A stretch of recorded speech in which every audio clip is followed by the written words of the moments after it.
Welcome home. We are WNST, AM 1570, Towson, Baltimore. We are Baltimore positive. We will be giving away neither one of these, actually, the Magic 8 Ball or the Monopolies. I think I'm going to actually have some Back to the Futures. I'll be like Michael J. Fox, and we'll drive the DeLorean.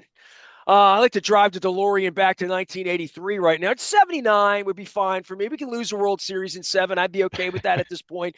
Luke Jones joins us now. He will not be joining me at the Beaumont this week or at Cooper's North next week or maybe at Coker's. I don't know. You'll be joining me at some point. You're too busy as the only credentialed media member for both of these franchises. Big football week ahead. Certainly big baseball week ahead here with all of Ohio coming in and playing baseball here this week. We've talked a ton about the pitching, the pitching, the pitching, the pitching. At some point, if they were scoring 11 runs a game, they'd win every night, right? Yeah, and look, I mean, it doesn't have to be 11. It's not going to be 11 runs a game. I mean, I'm not going to sit here and be completely unrealistic and delusional about it, but at the same time, you look at where their offense has been. That element was more encouraging over the weekend, especially on Saturday. Kerstad hits the home run to breathe some life into the offense. Rutschman's home run, as I said to you in a previous segment, it felt cathartic. It felt meaningful as mid-April can be. Let's put it that way. It felt like that kind of a win for them. And Mullins gets another big hit as he continues his fantastic start. Sunday, they scored 6 runs, albeit aided by some defense, wild pitches, some shoddy play from the Blue Jays. But again, 6 runs a game, you'd like to think you're going to win that more often than not. But we know that this team, as it's presently constructed, especially now with the injuries in the rotation mounting, they've got to hit the ball. And they've got to hit the ball at a high level. It can't just be, oh, well, this is a top 10 in Major League Baseball kind of offense. No, it's going to have to be top 5 or better, right? I mean, it's going to have to be in that space if this team is going to do anything remotely meaningful, right? If this team's going to make the playoffs and have, whatever the rotation, whatever the pitching staff looks like come July and August and September, if they're going to be in a position where they have a chance to be playing October baseball, it's going to be on the backs of their offense. And, it's been choppy, to say the least. It's been up and down. When it's been good, it's been really good, but they've also had their share of games where they've been shut out a couple times. They've scored 1 run a couple times. They've scored 2 runs a couple times. I mean, there've been quite a few games where even if the pitching wasn't great, it was at least mediocre enough where they still had a chance to win with the best version of their offense. And, they're still chasing that right now. Yeah, well, I was going to say, what is that? Is that runners in scoring position? Is that hitting with 2 outs? Is that hitting 3-run home runs? Is that drawing more walks? Is that striking out less? Is that hitting into double plays less? Is that running the bases better? Yeah. No, Yes. I mean, yes, to some degree, yes. When you look at some of those elements, I mean, I'll say this now. Obviously, on Sunday they struck out 13 times. Their strikeout profile has been about middle of the pack in Major League Baseball, right? They haven't struck out at an insane clip. They haven't been, the best in baseball at avoiding strikeouts. So you look at that. Well, those are better than However, double plays, according to you yeah, nerds. yeah, well, yeah, well, they've grounded into quite a few double plays, which is kind of odd because you look at last year, they set a record for the fewest double plays they grounded into. It was kind of discovered late in the off season that they set a record. Of course, it's not Well, exactly Charlie Lau were here right now, and I beamed him in. He would talk about situational hitting. sure, and that's one of their downfalls in the second half of last year was runners in scoring position. They were not very good. But for me, what really stands out so far, and it can be explained somewhat because of, okay, they played 3 games in Kansas City. The weather in Baltimore hasn't wasn't great over the weekend, was better on Sunday, but still what's a high of 62 degrees, whatever it was. But they haven't really hit for much power. For as much as everyone bemoaned, oh, this team relies on the home run too much. This team relies on the home run too much the last couple of years, which I'm sorry, you look at most good offenses in baseball, they hit the home run in 2025. It's just it's how it is. Well, I go back But just a long, long 2 weeks ago to Toronto. My neck hurt. I was oh, watching no that game from doubt. center field, on opening day, and the ball just kept going right. It was going left. And the one thing we said, this team's gonna hit the ball. I believe that. I I'm do down too. on the pitching. I'm not down on the hitting. Yeah. I'm just down on the fact that you can hit your way to a championship. I don't believe that. Do I believe that this can really equal out to five all-star great players, big red machine, big I'm sorry, wrong week for that. Big orange machine this week. But I will buy Westberg, Holiday, Rutschman, Henderson, and Cowser. That doesn't even mean Mullins or Mountcastle, the guys that have been hitting home runs, right? Yeah. Like that.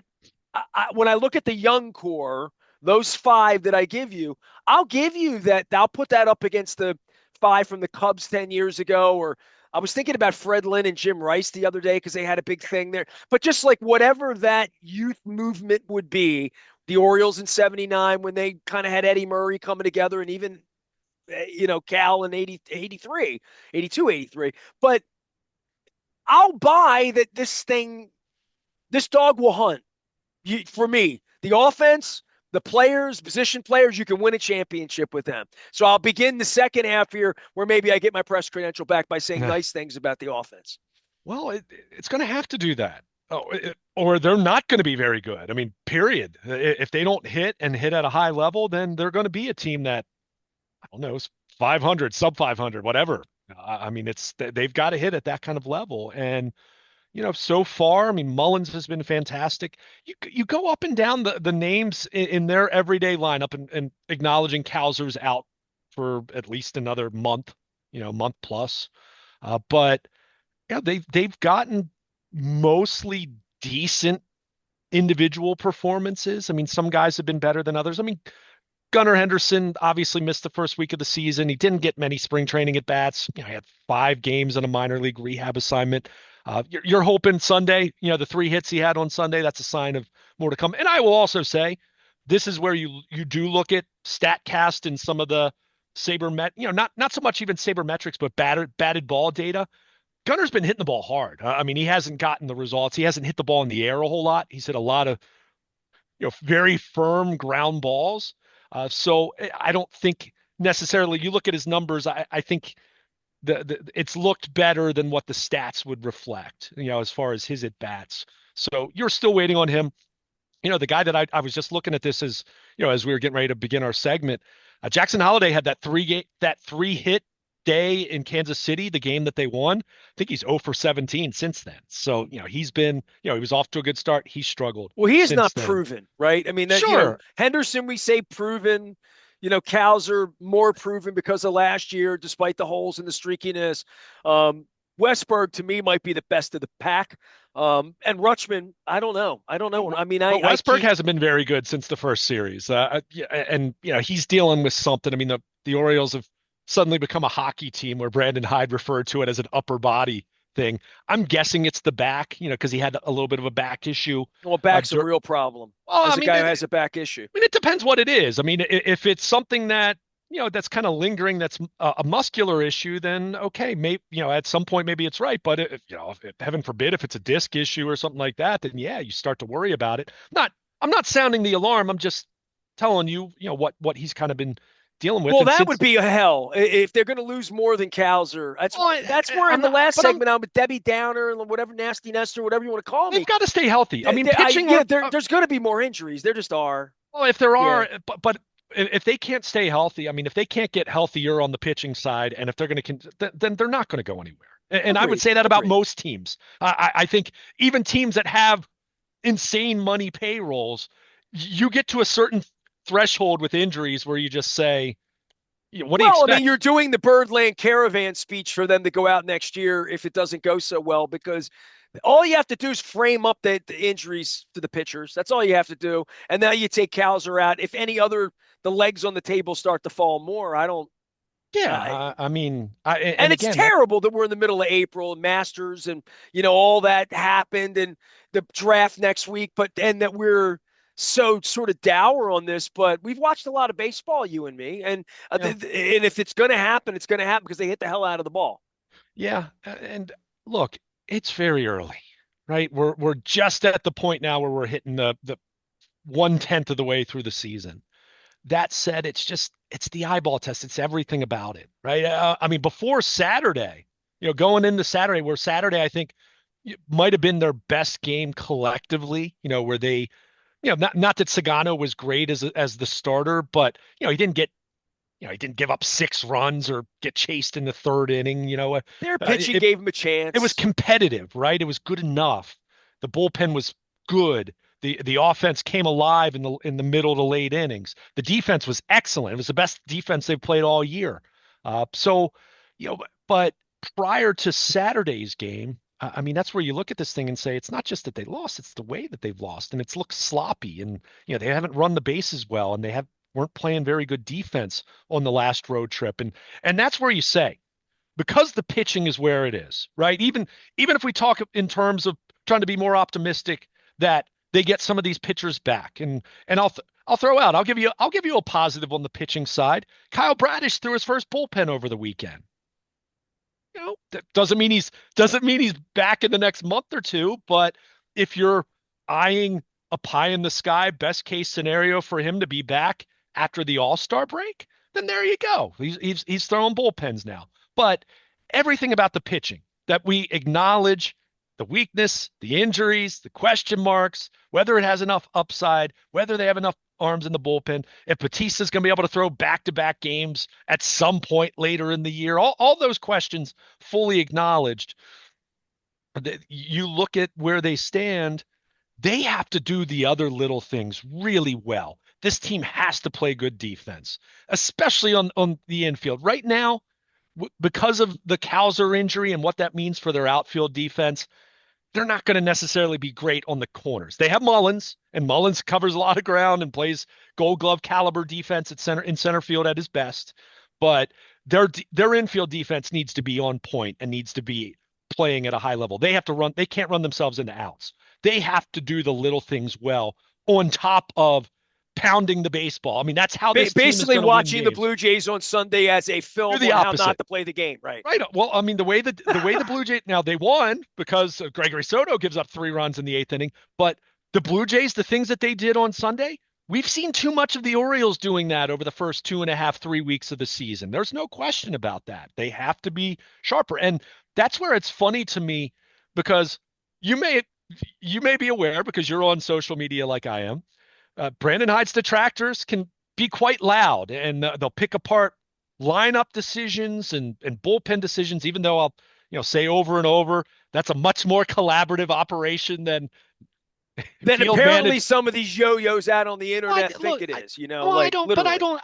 Look, there's legitimacy to elements of the criticism. There is. I mean, you could second guess, as I said, you could second guess leaving Well, Cade Povich in a little bit longer or you can't leaving do that and Brian get a Baker. press credential here. But Trust me, but the point I'm trying to make here is what I do think you can take Brandon Hyde and the coaching staff to task on has been some of the sloppy play that we've seen over the first 2.5 weeks. And again, this weekend they cleaned up some of those things. So that was good to see, even though you're still talking about a split and you know, they're 6-9 through the first 15.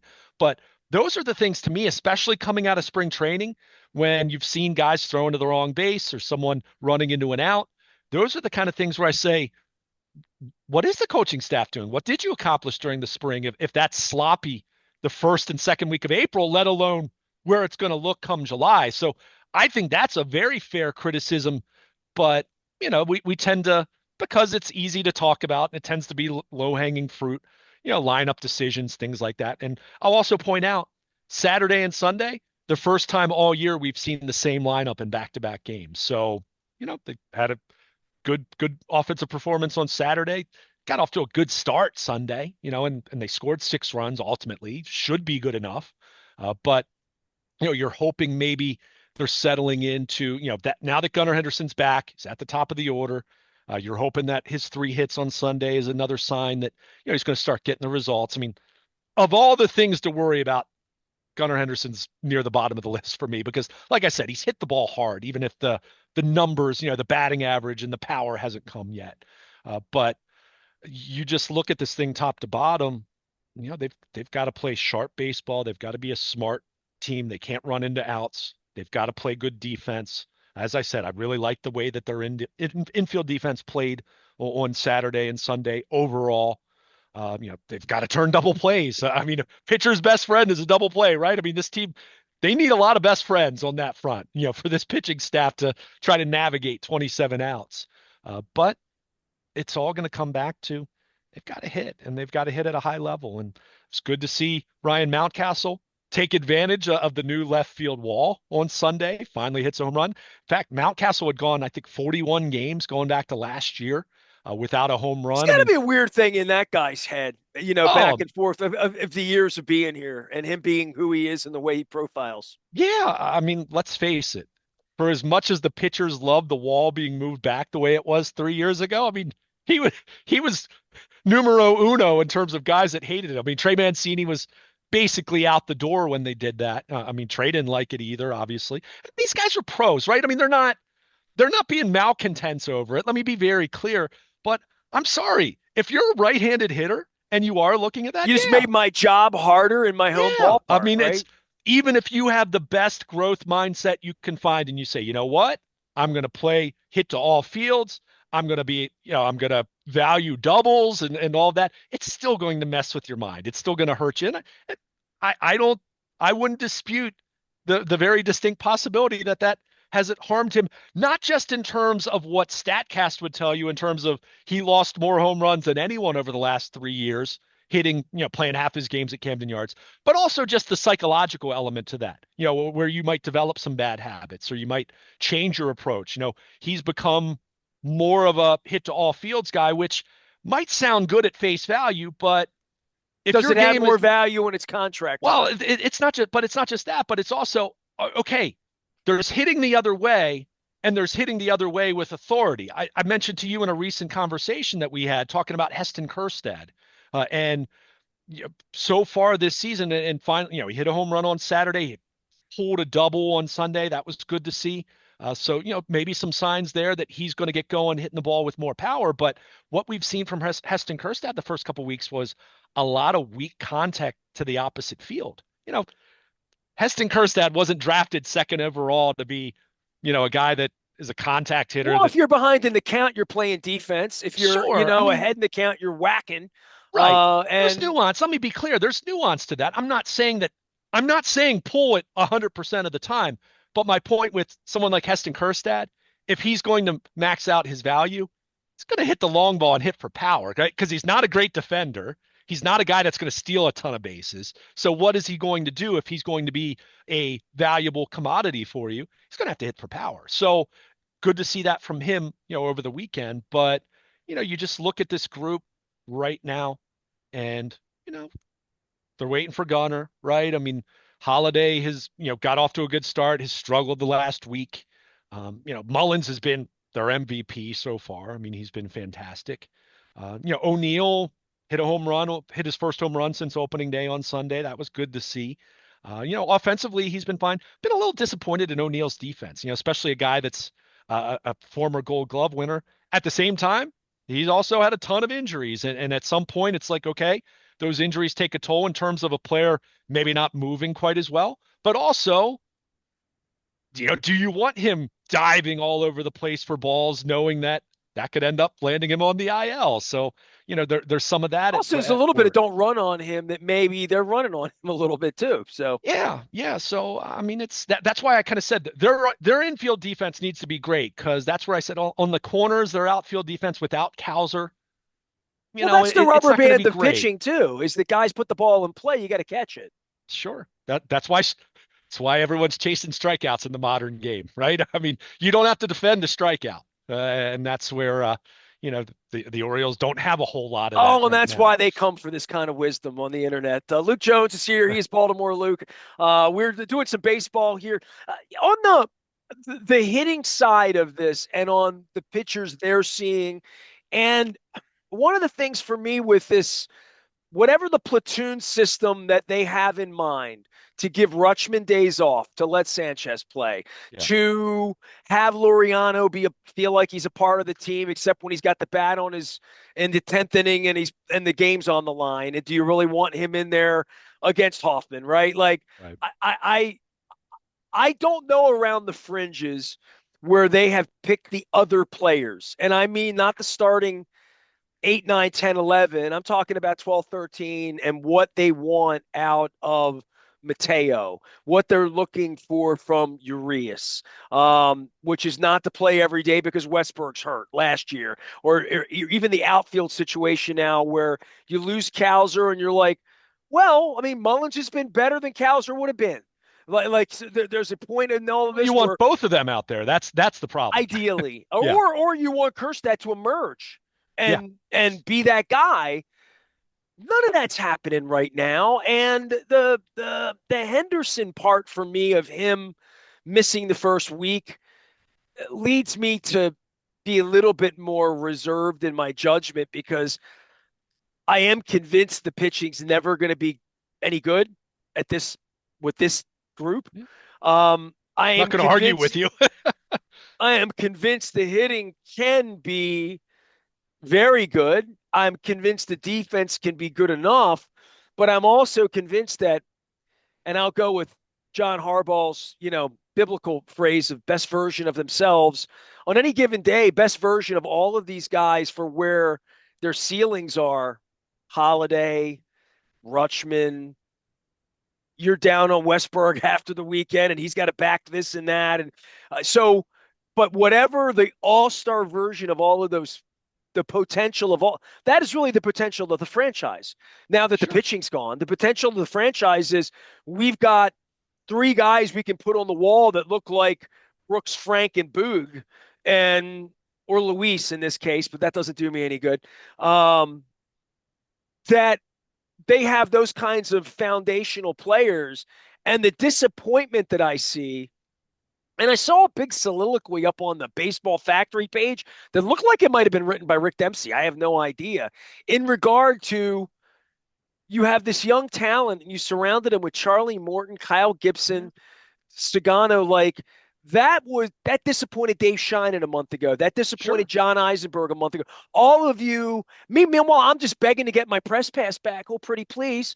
I feel like John Stewart at this point. It's like I just these pregnant pauses and these funny looks. I feel like I should bring graphics in, but nonetheless, the pitching side and bringing the graphics in of their age, of what you expect them to be, and that there's no cavalry coming. The hitting part of this gets dissected even more when Sure. Henderson misses a week and Westbrook's got a back ache and Rutschman last year, whatever that was, and Kowser's not coming back. So for me, it really is like you loved Laureano. He's got to get a big hit in a big situation late in the game because that's what his role is going to be. Um, you don't want to ride Rutschman like the Orioles rode Matt Wieters, right? He's not Right. going to catch 146 games this year. So, what do those situations look like? What do the pitching matchups look like? And they ran into a little bit of a buzzsaw out in Arizona. I thought they ran into tougher pitching and they didn't even see Burns. So, like the Yankees are in 2 weeks. They're not going to see Garrett Cole, right? They're not going to see those kinds of imbalances that you don't want to see when you don't have Bradish and you don't have Burns and you don't have um, Eflin at this point, right? I mean, you don't have anything you would go to a playoff game and say, I like I like my pitcher tonight. And they don't have anything like that in their arsenal. So this really has to be situationally that they're putting the right hitters on the field and these guys, to your point, are getting the job done. And whether that's Kobe Mayo coming up because he does well, or whether that's Basayo, I don't know. But at some point, Kerstad is going to be on a rope. I don't know with Holiday. I mean, that's going to be part of him being so young, is on, off again. Let him just freaking play. Yeah. Let's not be cleaning out his locker and threaten to send him to Norfolk. Well, Johnny, he is hitting 212. You know what I mean? Like there's going to be a little bit of that going on because I don't think he's at a point where he's going to fly like a big bird right now. I don't think he's going to look the part of consistently hitting 280, 290 every week. You know what I mean? Like it's going to be choppy as it is for young players, and that's a tougher thing to do when you feel like I got to get 2 hits every night because like the team needs me to get 2 hits every night because we got to get 12 hits every night because we got to score 6 runs every night because 2, 3, 4 runs, hitting solo home runs, drawing a walk, I ain't getting it done. Yeah, I mean, a couple things. One, I want to clarify. I'm not down on Westberg. I was just pointing out that he's, since hitting 3 home runs the first 3 games, he's 6 for 39 without an extra base hit. And I you're mean, lowering your yeah. expectation under the guys that he might be playing with I mean, he might, something, as yeah, you he might said, be. I right? mean, and again, it's not an And this we excuse. I'm went into just this with Rutschman into a dark hole. I sure. mean, really, when guys do this, right? So Well, we're evaluating them based on what we see, but not on what we know. And right. And yeah. again, I'm just pointing out what's happened the last 2 weeks. You and I are going to talk it's so much about 2 week segments over the course of a 6 month season, and certain guys are going to look like Babe Ruth, and other times are going to look like Manny Alexander, right? I mean, it's that's just the Well, that's nature the of the way they beast. talk about it when they But get together after the you game and said, say, this guy's swinging it well. I don't like what's going on. You got to work with him in the cage. We're going to give him a day down, right? I mean, you said something though that resonated with me, and I think it really speaks to where they are, especially now with Cowser out of the picture for the time being and knowing that that has made Heston Kjerstad basically an everyday player, which is fine. I mean, that you have him in your system still, and he's done everything he can do at AAA, fine. But I think they're really at a place now with their bench. You look at where their bench is with Kjerstad not coming off the bench, right? And he's in the lineup every day, which also factors into Mountcastle and O'Hearn as the first baseman and designated hitter. Whereas if you had a healthy Cowser, you probably are giving O'Hearn and Mountcastle a couple more days here and there because then you're going to DH Kjerstad in those spots. But, with Cowser out of the picture, it is what it is. But I think right now, fully acknowledging, yeah, Adley Rutschman, just like any catcher, can't catch every single day. You're going to have to give guy days off, and the backup catcher is going to play a little bit. So you have that. But beyond Arias, and maybe the formula for him, and you mentioned Jackson Holiday, and look, if you're going up against a Garrett Crochet or a Tariq Skubal or really tough left-handed pitching, I mean, they're going to face, on Tuesday night, they're going to face Logan Allen. I don't know if that's that's the threshold per se, but they're facing a lefty. Is that a way to give Holiday a blow and it gets Urias into the lineup who has hit? I mean, for as much as guys like me have tried to jettison the Ramon Uriases of this roster over the last 3 years in favor of the young guys coming up, Urias is a useful player. you got to have that Floyd He's a Rayford. productive player. So I would say of all their bench options right now, he's the guy that you still want to keep in the mix a little bit here and there, but it's not going to be a lot because if everything's going well, you have Gunnar Henderson at short, you have Westberg at third, and you have Jackson Holiday at second. Last week aside, I mean, big picture, it's a 1-1. It was the best prospect in baseball. Like you have every bit of confidence that he's going to do the job long term. Well, and you keep But Mateo around to run the bases, right? well, and that's where I look at this thing and I just say where it stands right now. I mean, Mateo is really only good for that job right now. I mean, still doesn't have a hit yet this year, right? And we've seen what it's become for as good as he was in 2022, where he looked and he actually hit and looked like the kind of guy that, who knows, maybe could be a starting caliber shortstop. Since then, I think we've seen what he is. He'll have 6 or 7 weeks over the course of a full season where he hits the ball and he's going to defend and not in the outfield, talking shortstop and second base, let's say, and he's going to be able to run. But how much when you look at the makeup of the Orioles' current lineup, are there really that many spots for him to play? That's where I said, okay, Arias, to give Holiday a day off every now and then against a tough lefty, fine. Or to give Westberg a blow because he's not 100% fine. But otherwise, you want those guys in there. And Mateo's on the bench. Laureano, they signed him, for some more depth and then someone who can hit left-handed pitching. But, he's got to do it. I mean, it's how much, how much value is there to that when at this point Mullins is playing at a very high level? Okay, you can set Kerstad, fine. Tyler O'Neill needs some days off here and there, but again, it's kind of a limited profile. That's why I kind of liked what we saw Saturday and Sunday from the standpoint of you use the same lineup and it was basically your nine best regulars. And I want to see more of that for right now. Once Cowser comes back and assuming you don't, obviously the caveat is someone else could get hurt, and that's why you have a bench and that's why you have depth. But where things stand, I don't see much of a place to give Jorge Mateo starts. I don't see a place for Laureano to get very many starts.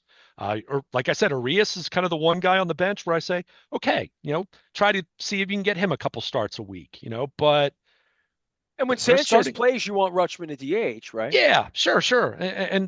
But even then, I don't want it to be it's not a 50-50 timeshare. It's going to be once, maybe twice a week. Beyond that, I mean, you want Rutschman in there. So you said it though, really with these young guys, and Holiday is probably the best example of this, and it's a good example even now as he's scuffling over the last week, and you've seen the average drop.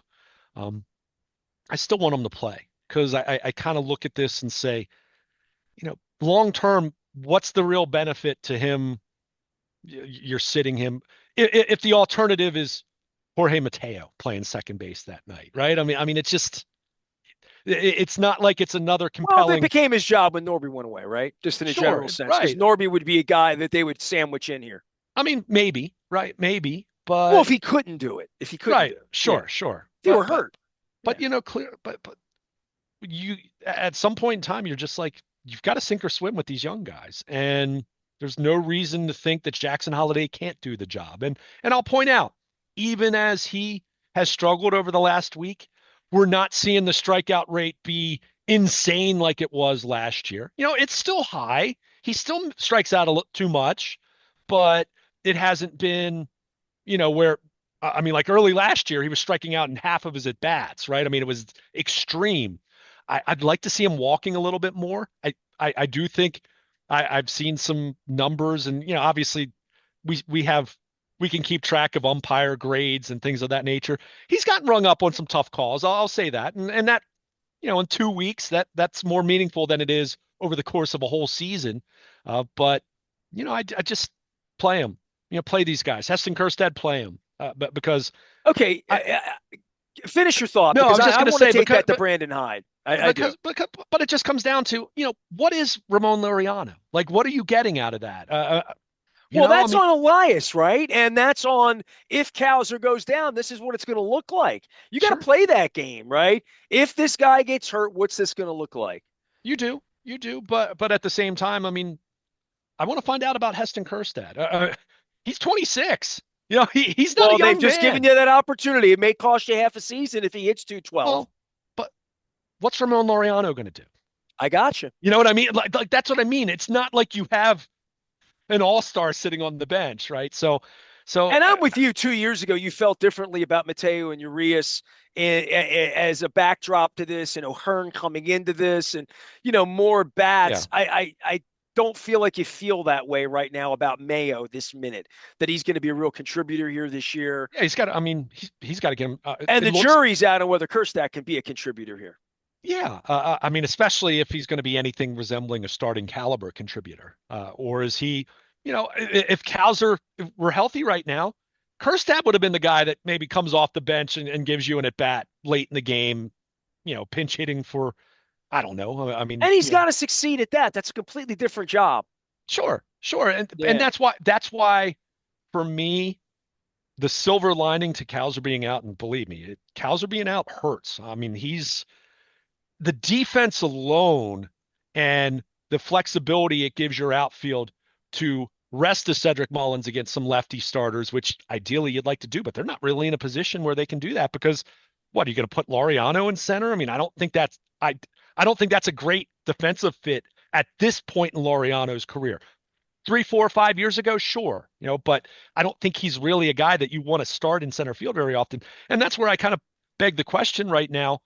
If you get to a point where you have a run of left-handed starters that you're facing, is Dylan Carlson a better fit for that bench, to come off the bench and start occasionally for Mullins? I mean, I'm not saying that's ideal either, but the Mateo specialized pinch runner role, it's fine for right now because of Cowser being out, but once he's back, is that really a big enough role for what you'd like to have on your bench? I mean, I don't know. I'm just begging the question. I'm asking a question. That's it.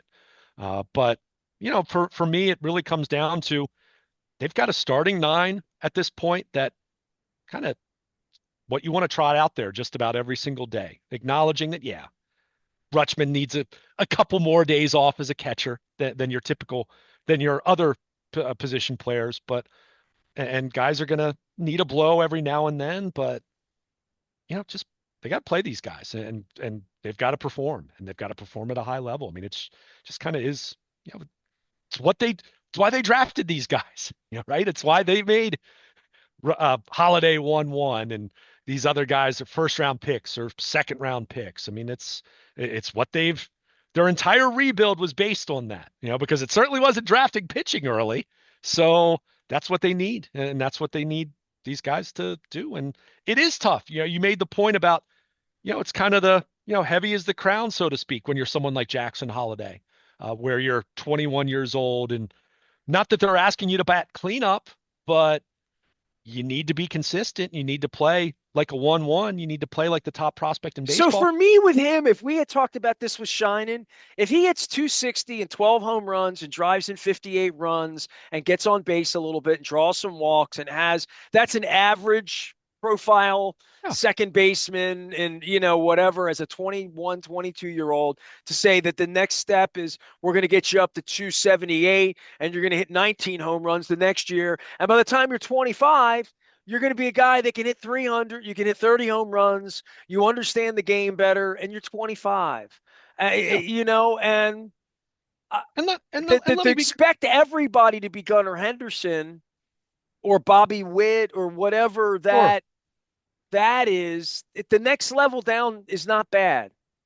Oh, no question. And look, if that's what he does this year, that's still better than what Jorge Mateo would do playing every day at second base. So there's no, there. Look, I'm not saying he needs to be an all-star, but he does need to be a positive for this team. And let me be clear, I think even that with the last week, fully acknowledging he's scuffled over the last week, I think his defense has looked better at second base than it did last year. I think that's been good to see. So I think he's finding ways to contribute. I think he's fine. I'm not going to sit here and say that the numbers look great right now because they don't, but I'm also, I'm not even considering where we were a year ago at this time where he came up and looked so far Dude, I'm in a in different over his place with head. him than I am with Charlie Morton with an 80 RA or Of Dean Crane. You know what I course. mean? Of course. Because But there's upside. There you'd like to think he's ascending whereas Charlie Morton, the best case scenario is to hold on for one more year. I mean, that's just especially someone who's 41, let alone talking about some of the other guys they have that are older but not that old. But that's where you just look at this team's upside and their path to being an 88 win team, a 90 win team, a wild card team, a team that maybe wins the division because the AL East isn't, no one's that complete of a roster. Uh, any of those scenarios involve this offense being one of the very best in baseball. Anything short of that, they're not going to be good enough then. I mean, they're not. I don't see enough of a path for even the best case scenario with your various pitchers, whether you're talking about the rotation or the pen. Their offense needs to be an elite offense. I mean, this yeah, is kind of like Brandon Hyde's going to look like the village idiot every time Loriano comes up in the 11th inning and has to win the game for him. and, I mean, I and that's that's most probably and to be clear, that's going to be most teams, right? I mean, most teams aren't going to have a bench that, you might have one guy on your bench that you really like in that kind of spot, like Terry Crowley, I was 50 going to years say the ago. professional Jim Dwyers and Terry Crowleys Yeah, I mean, you might have have just one guy. yeah. Delman Young was that guy a decade ago for the Orioles, right? You might have one guy that does that. Do the Orioles have that right now? It doesn't really feel like it. I mean, maybe Arias could be that guy, give you a professional at bat. But at the same time, this goes back to what I said. Ideally, with these young position players, they're not in too many spots where you want to pinch hit for them, right? I mean, that's kind of the point of what I said. And I get it. O'Hearn's not going to play against left-handed starters, for example, so that opens up a spot for someone. Well, you But got five guys that are 1-1 potential you want them to all-star guys you hope they're if they're everyday all in there. players. Right, Yeah, you yeah. hope they're everyday players. And even Mateo is a like even someone like Mountcastle. I'm not saying he's stealing bases, but for a first baseman, he runs well. Gunnar Henderson runs well. Westberg runs well. Mullins obviously runs well. Holiday steals bases. So even that, I mean, you only have so many guys. Okay, Rutschman in the ninth inning, yeah, Mateo run for him, sure. I'm not. There are some spots, but you don't have seven plotters in your lineup where you're saying, "Oh my gosh, I need to get someone in there to run for them in the eighth inning." I mean, they have a couple guys like that. So really, I mean, it comes back to your starting nine and go out and play. Go do it. I mean, whatever you get from the bench. I mean, yeah, you hope if someone has to play that they can be serviceable, but for the most part, I mean, I want their best nine right now without Cowser and throwing possibilities like Mayo and Basayo out of the equation for now.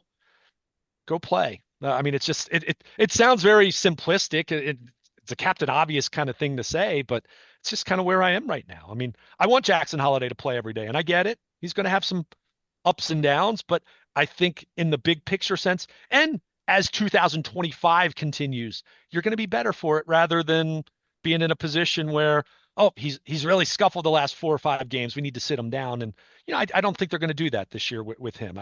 Last year, sure, because it was pretty extreme what we saw, but you just they're going to have to sit.